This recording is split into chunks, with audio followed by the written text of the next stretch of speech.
We provide guardrails just to keep them like no running with scissors. But other than that, we really just kind of empower the community to really be out there. But one of the things in terms of training was we found a lot of folks saying, hey, Ohana Group work affects my day job, and my manager is going, what are you doing?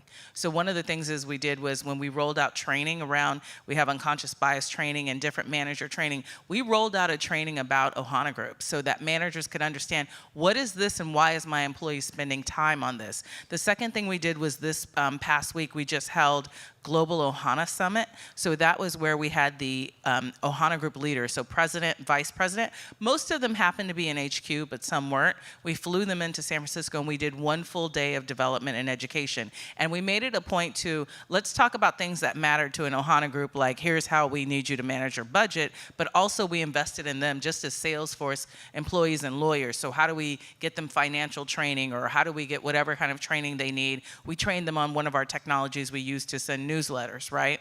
So they could really be doing best practice. So a lot of that was investing in them. And the other thing is, don't forget about data, because data and metrics, I mean, as I like to say, we're still selling enterprise software, and my job of equality, I say, is sprinkles, right?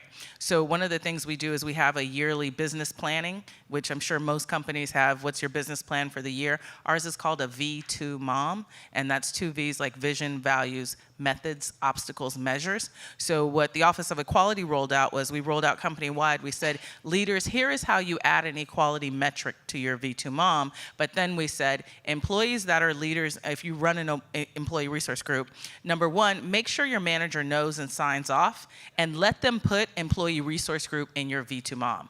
Right? Because then you can say, here's my success, or here's my metric, or here's how I'm driving, pushing the needle for the company. Couple things I'll add to that.